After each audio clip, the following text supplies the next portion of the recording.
Bom pessoal, antes de começar eu quero deixar bastante claro que esse é um vídeo de resumo básico desse primeiro cinema brasileiro.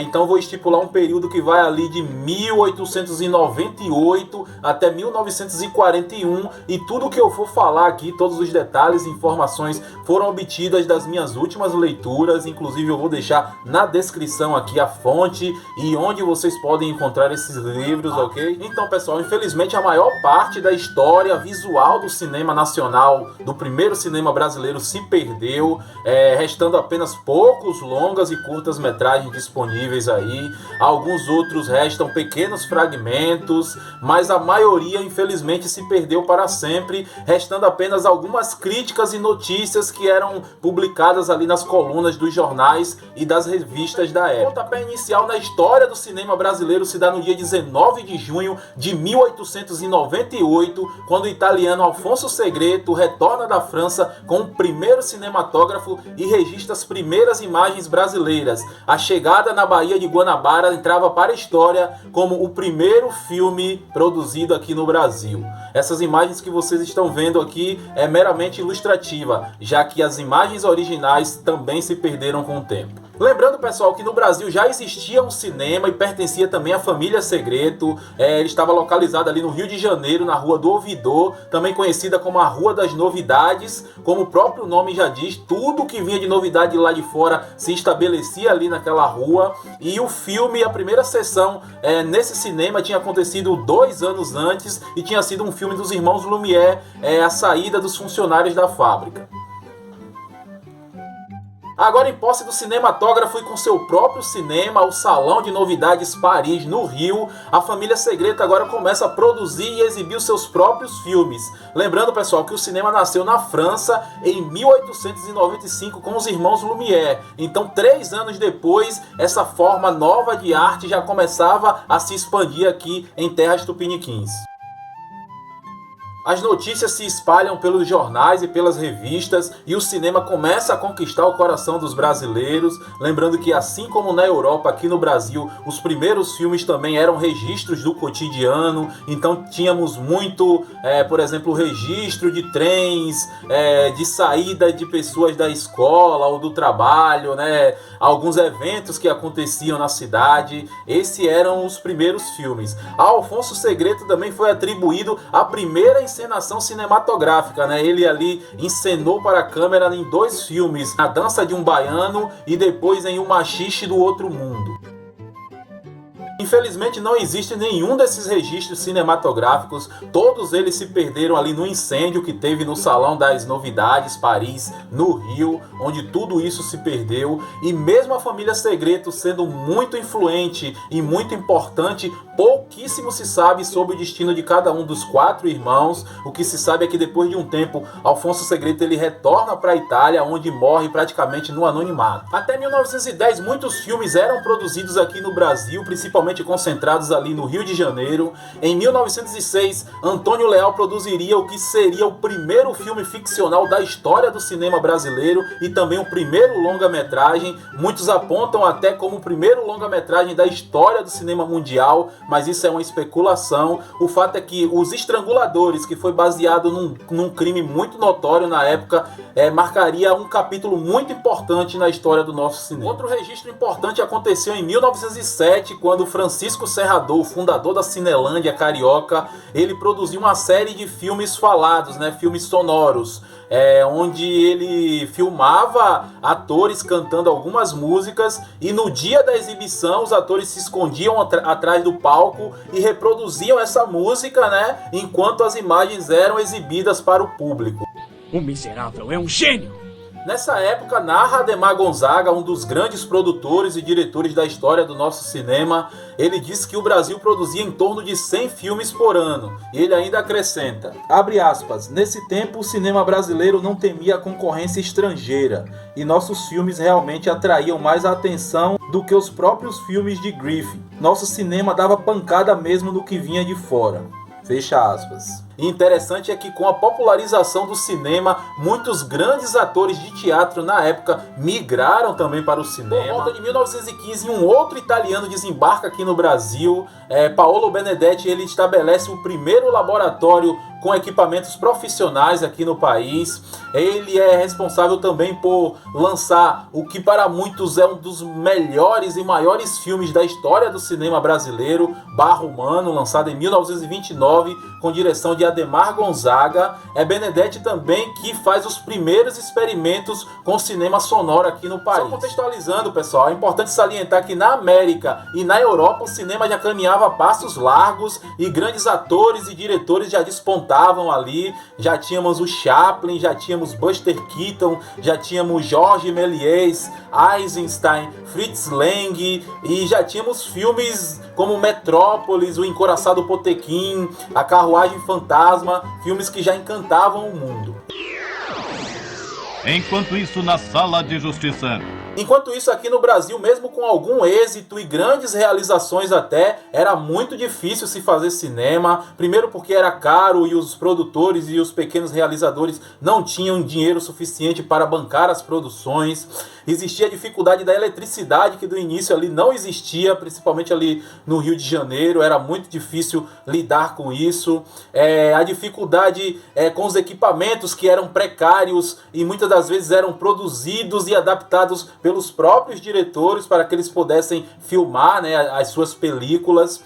A distribuição também era muito dificultosa, já que as cópias eram restritas, né? Então o filme tinha de ser exibido numa cidade para depois ser levado para outra. O mau armazenamento também, que provocava incêndios e que muitos filmes foram perdidos nesses incêndios. O próprio transporte, né, dessas películas, que às vezes era extraviado e furtados. Há relatos de filmes que foram enviados para algumas cidades e no caminho foram perdidos, não se sabe aonde foram parar. Então os produtores brasileiros, os pioneiros do nosso cinema, eram verdadeiros heróis, né, que conseguiam fazer filmes mesmo diante de todas essas dificuldades, com tantos obstáculos. E aí vamos citar alguns deles, como por exemplo Luiz de Barros, que dirigiu a maior parte dos filmes da Guanabara, o primeiro estúdio, talvez o primeiro estúdio brasileiro. Alberto Traversa, que também dirigiu um filme muito importante para a história do nosso cinema, O Segredo do Corcunda, um filme muito bem feito, com ótimas cenas que flertavam com os mais diversos gêneros. O filme foi exibido também na França e em Portugal. É difícil afirmar, mas talvez um dos primeiros filmes a entrar no circuito internacional. Vittorio Capegiaro, um outro italiano que foi responsável pelas primeiras adaptações literárias para o cinema. Ele dirigiu, por exemplo, o Guarani, de 1916, Iracema, de 1919 e o Garimpeiro, de 1920. Em 1919 surgia José Medina, que junto com Gilberto Rossi fundaram a Rossi Filmes, e dentre uma dezena de filmes que foram produzidos por eles, destacou-se Fragmentos da Vida, em 1929, e esse para mim, na minha humilde opinião, é um dos melhores filmes da história do cinema brasileiro. É incrível o que Medina fez nesse filme, um roteiro maravilhoso, com atuações incríveis e um desenvolvimento que só é superado pela sua conclusão. Na época, o crítico de cinema Guilherme Almeida deu a seguinte declaração: abre aspas, José Medina é indiscutivelmente, por enquanto, nosso único diretor de verdade. Fecha aspas. No finalzinho dos anos 20, alguns ciclos surgiram fora do eixo Rio-São Paulo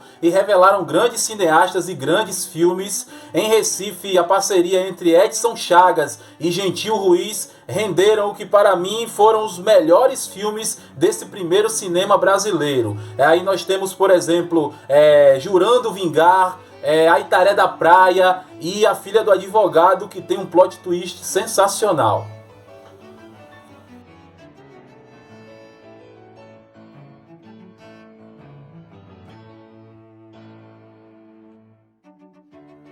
Em Minas Gerais, o ciclo de Cataguases revelava Humberto Mauro, que que logo mais ficaria conhecido como o pai do cinema brasileiro. Mauro impressionou a todos com seus filmes Primavera da Vida, Brasa Adormecida, Sangue Mineiro. Além de dirigir, escrever e roteirizar os seus filmes, Humberto Mauro também ele conseguia, com alguns truques, adicionar efeitos especiais dentro de suas películas. Após todo esse sucesso, Humberto Mauro ele se muda para o Rio de Janeiro, para o centro onde tudo acontecia, e lá ele mantém um relativo sucesso, lançando inclusive em 1933 o que para muitos é a sua obra-prima, o longa-metragem Ganga Bruta.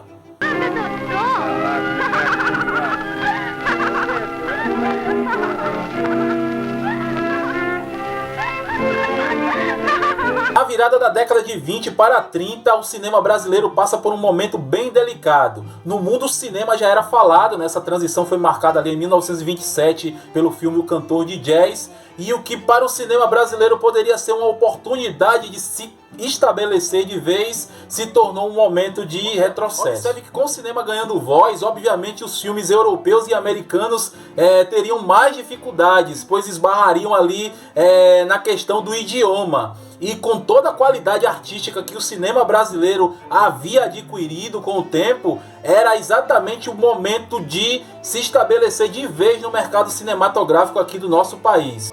É verdade. No entanto, o que se viu foi uma absoluta recusa em aceitar essa nova realidade, e tanto a crítica quanto os cabeças pensantes do nosso cinema se recusaram a fazer os filmes falados, inclusive promovendo verdadeiras campanhas contra essa nova realidade cinematográfica. Olhem só o que o colunista Cláudio de Mello falou no jornal O Fã. Abre aspas, abaixo o Vitafone, abaixo irmãos Warner, e abaixo tudo e todos que querem amesquinhar essa coisa sublime, essa coisa inestimável, o cinema. Fecha aspas. O custo para se fazer um cinema falado não era barato, mas mesmo assim, com todas essas dificuldades e a resistência dos cineastas brasileiros, em 1929 era lançado Acabaram-se os Otários, o primeiro filme falado do nosso cinema. O lançamento desse filme, uma comédia bem despretensiosa, só fez com que a fúria dos opositores crescesse mais ainda, pois eles acharam Acabaram-se os Otários, cinematograficamente falando, uma espécie de retrocesso para o cinema brasileiro. Olha só a declaração do também crítico Otávio de Farias. Abre aspas. As insanidades que vimos em Acabaram-se os Otários deram-nos uma pálida ideia do que poderá vir a ser o nosso cinema falado. Fecha aspas. Hoje em dia só existem pequenos fragmentos desse filme. Diante de tudo isso, alguns diretores como José Medina abandonaram de vez o cinema, e alguns outros continuaram a resistência ao som com seus filmes silenciosos, e dentro desses filmes ainda saíram muitas coisas boas, como por exemplo Limite, em 1931, de Mário Peixoto, que está hoje em primeiro lugar na lista da Abracine como o melhor filme da história do cinema nacional.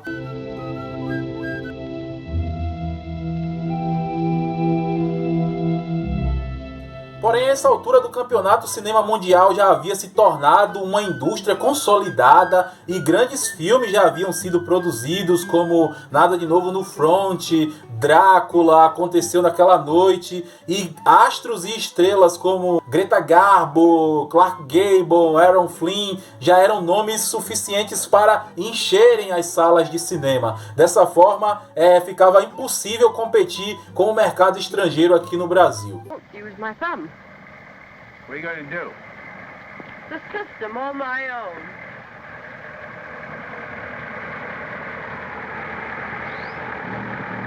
Em 1931, dois estúdios importantíssimos para a história do nosso cinema foram criados, a Vita Filme, da portuguesa Carmen Silva, e o que seria o primeiro grande estúdio da história do nosso cinema, a Cinédia, de Ademar Gonzaga.